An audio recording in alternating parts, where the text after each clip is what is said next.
Halo Sobat Better Life.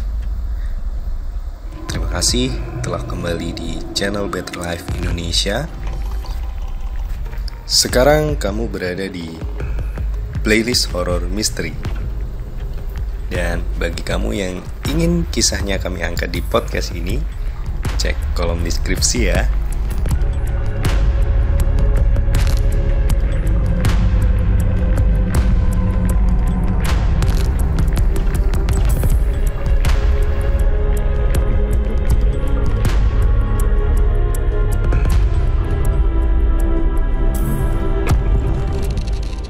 Erva hilang entah kemana saat kelasnya Pak Wawan. Tapi dalam waktu yang bersamaan, Erva sedang mengikuti pelajaran matematika di tempat yang sama, di bangku yang sama, dan di kelas yang sama. Sementara Sari mampu bercakap dengan hantu anak kecil di bawah pohon termbesi itu. Rahasia apa yang disimpan Sari selama ini?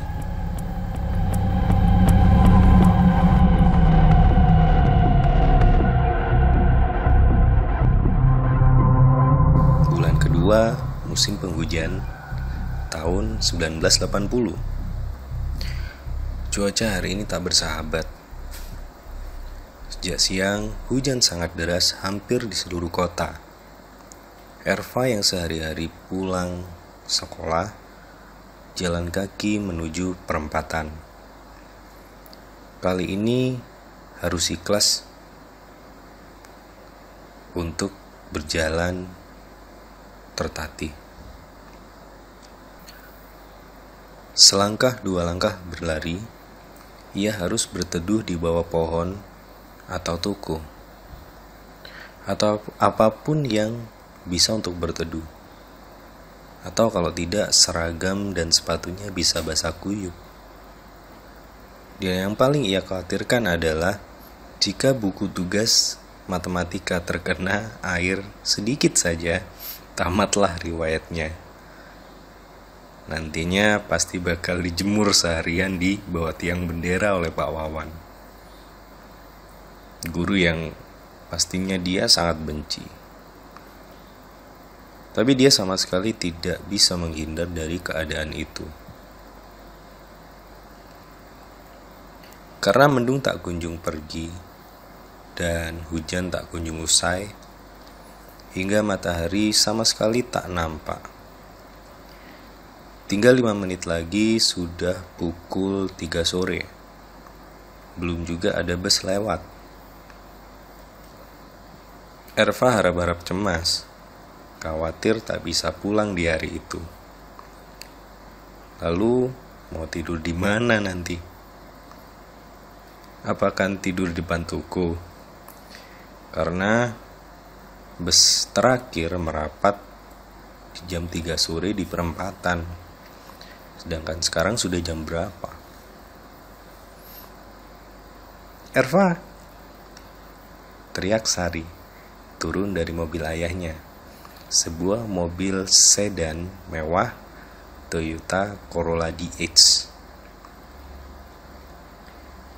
Ayo pulang bareng aku, udah gak ada bus nih, ucapnya sambil berlari mendekati Erva. Sari seorang gadis kecil aktif di kegiatan pramuka. Ayahnya seorang pejabat tinggi di kantor pos. Hidup bergelimang harta, lantas tak membuatnya lupa daratan. Bisa digambarkan Sari bagaikan seorang princess yang bosan dengan kehidupan istana. Ia lebih memilih kemah di alam liar daripada tidur beralasan kasur atau hanya membaca majalah kecantikan di rumah. Ayolah, kita searah kok. Erva terdiam, hanya mengangguk. Segera kedua remaja itu menuju mobil. Tadi Erva kemana pas jamnya Pak Wawan? Tanya Sari. Erva terdongak. Tapi dasar ia memang seorang yang cuek. Ekspresi wajahnya susah ditebak. Oh, aku di UKS. Jawabnya pelan. Jamnya Pak Wawan tadi bukannya kosong ya? Dan diganti sama guru baru. Seorang wanita parubaya dengan logat dan pakaian Belanda. Ujar Erva dalam hati. Kamu mau jadi apa? Masih kecil udah kayak gini. Gimana gedenya kamu nanti? Gerutu Bu Rika sambil menulis nama Erva di kartu dispen. Sekarang kelasmu jamnya Pak Wawan kan? Tambah Bu Rika, melihat sinis dan menyerahkan kartu dispen. Erva menghela nafas. Tak ada yang bisa ia lakukan. Terlambat lagi, ujar Pak Wawan datar. Keluar, kamu jangan masuk lagi kelas saya sampai pelajaran saya selesai. Kali ini Erva lebih tenang, karena dari awal dia sudah paham pasti yang terjadi adalah seperti ini. Satu persatu langkah kakinya menuntun ia menuju ke pohon trembesi tua di tengah lapangan di sekolah. Ia berharap mendapatkan asupan udara segar kalau duduk di dekat pohon tersebut. Psst. Psst, psst. Suara seorang gadis. Erva menengok ke belakang. Gadis itu tersenyum. Gadis putih dengan gaun yang indah, membawa payung kecil berwarna putih. Kulitnya pun putih bersih. Berambut pirang dan ikal hingga bahu, ia tersenyum manis pada Erva. Itulah gadis yang sama yang ia temui di pagi hari waktu itu. Namun hanya sekelebat. Kali ini gadis itu benar-benar nyata. Hai, ucap si gadis kecil. Kamu sedang apa di sini? Tanya Erva. Aku tinggal di sini, balas si gadis kecil dengan ramah, sambil mengulurkan roti pada Erva. Aku tadi dikasih roti sama madam, ini buat kamu. Gitu, balas Erva dengan singkat. Siapapun yang makan roti ini, dia bakal jadi temanku, kata si gadis kecil dengan senyum merekah di bibirnya. Tangan Erva membuka, menerima roti si gadis kecil itu. Roti berbungkus kertas minyak, berbentuk segitiga, sepertinya enak. Dan di dalamnya ada daging dan saus. Mungkin daging ayam, pikir Erva. Ini namanya pigeon cake. Di dalamnya ada daging burung dara.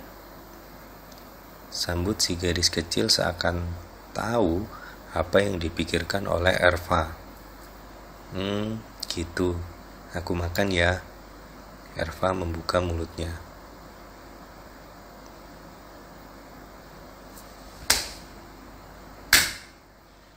Bahu Erva ditepuk dari belakang.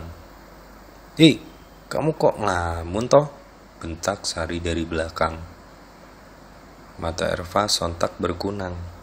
Roti di tangannya lenyap bersama lenyapnya si gadis kecil.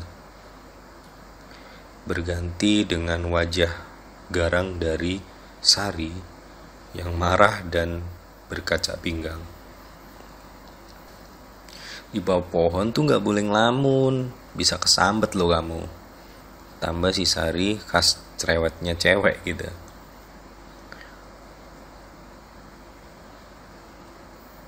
Tuh, Pak Wawan, jamnya udah selesai. Kamu bisa masuk. Gara-gara kamu telat, Pak Wawan gak jadi ngajar di kelas. Malah kita semua yang ceramain. Erva dengan malas beranjak dari tempat duduk dan berjalan semakin menjauh menuju kelas. Sari masih berdiri di bawah pohon trembesi. Tangannya melipat ke depan, wajahnya sangar mengancam, melihat tepat tertuju pada satu titik.